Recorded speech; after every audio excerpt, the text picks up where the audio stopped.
Hello, this is Greg Allison with Galactic Greg's coming to you on the 27th of April 22.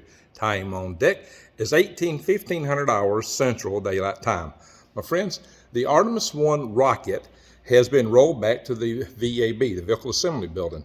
It had been rolled out on the 1st of April of this year, 2022, for wet dress rehearsals to practice filling the fuel tank. And they discovered some leaks, and therefore it was rolled to the vehicle assembly. Fix it. The leaks, let me show you this. This is a mock-up of the Artemis I space launch system, that is, with an Orion capsule on top of it. And it is on the mobile launcher. And this is the tower. Well, what they had found was there were fuel leaks from the tower, from somewhere probably in these umbilicals or in the tower itself. There was hydrogen fuel leak that they were too concerned about to proceed with the wet dress rehearsal. So after a few attempts at those wet dress rehearsals, the crucial test for filling the fuel tank, they rolled it back to the pad, from the pad 39B to the Vehicle Assembly Building, the VAB at Kennedy Space Center.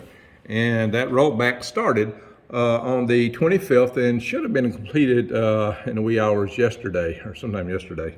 So that's what happened, my friends.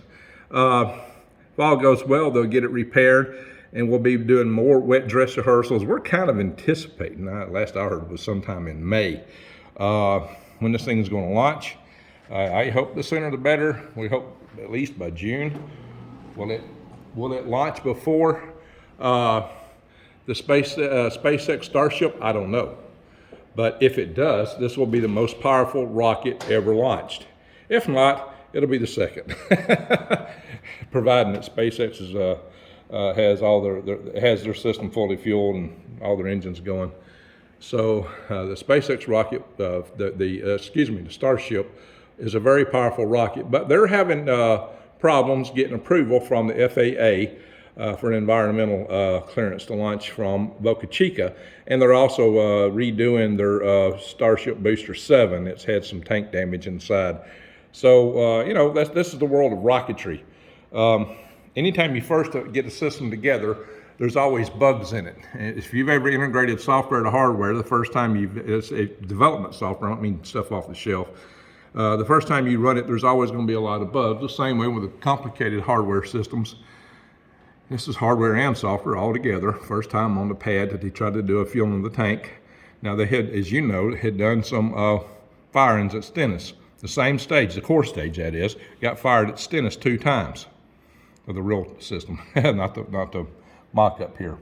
But you can see the mock-up of the launch pad is on the transporter down here, the transporter crawler. And the transporter crawler actually leaves this pad, this mobile launcher actually, on the launch pad itself, 39B.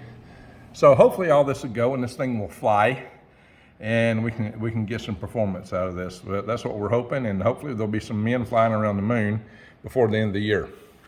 We shall see. And we had a deadline to land people on the moon by 2024. I think that's going to be a tall challenge. And the landing should be accomplished, actually, with a SpaceX Starship variant for moon landing. The crew will initially, as it's slated now, to initially go in to space on the Orion capsule and transfer to the SpaceX Starship for the landing.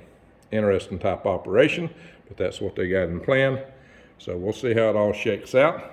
We'll see what happens.